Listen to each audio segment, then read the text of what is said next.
Hi friends, welcome to my channel. இன்றைக்கி நம்ம வீடியோவில் பாயசம் எப்படி செய்கிறதுன்னு பார்க்கலாம் வாங்க. அதுக்கு நமக்கு தேவையான நட்ஸ் எல்லாத்தையும் ஃபஸ்ட்டு நம்ம நெய்யில் வறுத்து எடுத்து வச்சுக்கலாம். இன்றைக்கி நான் 2 டேபிள் ஸ்பூன் கீ ஆட் பண்ணியிருக்கேன். இதில் நான் பாதாமை இந்த மாதிரி சின்ன சின்ன துண்டாக கட் பண்ணி வச்சுருக்கேன். அது நல்லா பொன்னிறமாக வரது வரைக்கும் இந்த மாதிரி வறுத்து எடுத்து வச்சுக்கோங்க. அதுக்கப்புறம் நான் இதில் உடைச்ச முந்திரி பருப்பு சேர்க்க போகிறேன். இதுவும் நல்லா பொன்னிறமாக வரும்போது எடுத்து வச்சுக்கோங்க. உங்களுக்கு என்னென்ன நட்ஸ் வேணுமோ நீங்கள் சேர்த்துக்கலாம்.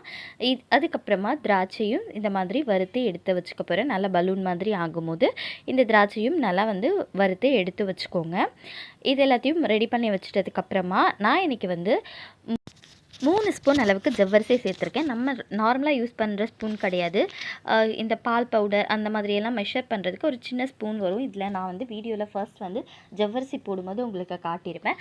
அந்த மெஷர்மெண்ட் ஸ்பூனில் 3 ஸ்பூன் நான் ஜவ்வரிசி எடுத்திருக்கேன். அதுக்கு அதே மெஷர்மெண்ட் ஸ்பூனில் நான் 8 ஸ்பூன் அளவுக்கு சேமியா எடுத்து வச்சுருக்கேன். உங்களுக்கு கரெக்டான அளவு என்னென்னா, அதாவது ஒரு சின்ன பவுல் இருந்துச்சுன்னா அதில் 1/4 கப் அளவுக்கு ஜவ்வரிசி எடுத்தீங்கன்னா 1/2 கப் அளவுக்கு சேமியா எடுத்துக்கோங்க. இப்போ பால் ஊற்றினதுக்கப்புறமா லைட்டாக பொங்கி வரும். அந்த மாதிரி பொங்கி வரும்போது ஃபர்ஸ்ட் நம்ம வறுத்து வச்சுருக்க ஜவ்வரிசியை சேர்க்கணும். ஜவ்வரிசி 3/4 பதம் நல்லா வெந்து வந்ததுக்கப்புறமா நம்ம சேமியாவை சேர்க்கணும். ஃபர்ஸ்ட்டு நம்ம இதில் ஜவ்வரிசியை சேர்த்துட்டோம். இப்போது ஜவ்வரிசி 3/4 பதம் நல்லா வெந்து வந்துருச்சு. இந்த ஸ்டேஜில் நம்ம வறுத்து வச்சுருக்கேன் இந்த சேமியாவை அது கூட ஆட் பண்ண போகிறோம். சேமியா கொஞ்ச நேரத்துலேயே நல்லா வெந்து வந்துடும். ஏன்னா நம்ம நல்லா ரோஸ்ட் பண்ணி சேர்த்துக்கிறதுனால. அதை இப்போ பாருங்கள், இந்த மாதிரி ஜவ்வரிசி எப்படி தெரியுது பாருங்கள். இப்போ அதில் அந்த மாதிரி நல்லா கொஞ்சம் பலூன் மாதிரி வரும். அந்த டைமில் ஜவ்வரிசி 3/4 பதம் வெந்துருச்சுன்னு அர்த்தம்.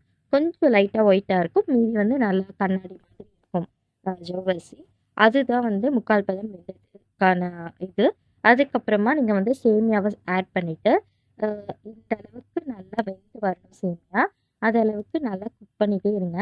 பால் காய்ச்சும் போது இந்த சைடில் ஆடை படியும் இல்லைங்களா, அதை இது அது கூடயே இந்த பால் கூடயே அப்படியே எடுத்து விட்டுட்டே இருந்தீங்கன்னா ஒரு சூப்பரான கீர் வரும். கீர் அதுதான். பால் நல்லா திக்காக தான் அந்த பாயசம் அவ்வளோ சூப்பரான டேஸ்ட்டில் இருக்கும். அதுக்கப்புறமா சேமியா ஓரளவுக்கு நல்லா வெந்துருச்சு. வெந்ததுக்கப்புறமா தான் இதில் நான் சுகர் சேர்த்துருக்கேன். நான் இந்த ஸ்பூனில் 5 ஸ்பூன் அளவுக்கு சுகரும், அதுக்கப்புறம் 4 ஸ்பூன் அளவுக்கு மில்க் மேடும் சேர்த்துருக்கேன்.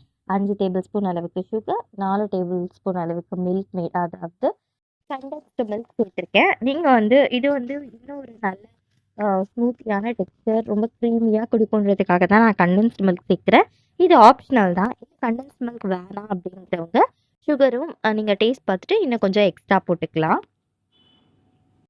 அதுக்கப்புறம் இதோட நம்ம வறுத்து வச்சுருக்க நட்ஸை எல்லாத்தையுமே சேர்த்துட்டு ஒரு கண்டென்ஸ் மில்க் சேர்த்ததுக்கப்புறம் ஒரு 2 to 3 மினிட்ஸ் மிக்ஸ் பண்ணி விட்டிங்கன்னா போதும். அப்படின்னா சுகரும் அதே மாதிரி தான். சுகர் கொஞ்சம் மெல்ட் ஆகிற அளவுக்கு நம்ம அதை மிக்ஸ் பண்ணி விட்டோம்னா போதும். சூப்பரான கீர் ரெடி ஆகிடும். லாஸ்ட்டாக இந்த மாதிரி நட்ஸை தூவிட்டு நம்ம இறக்கிட வேண்டியது தான். இப்படியும் சர்வ் பண்ணலாம். சில்லுன்னு ஃப்ரிட்ஜில் வச்சு சர்வ் பண்ணாலும் இன்னும் வேறு லெவல் டேஸ்ட்டாக இருக்கும். கண்டிப்பாக ட்ரை பண்ணி பார்த்துட்டு எப்படி இருக்குதுன்ட்டு கமெண்ட்டில் சொல்லுங்கள். இதே மாதிரி நிறைய வீடியோஸ் பார்க்க மறக்காமல் நம்ம சேனலை சப்ஸ்கிரைப் பண்ணி சப்போர்ட்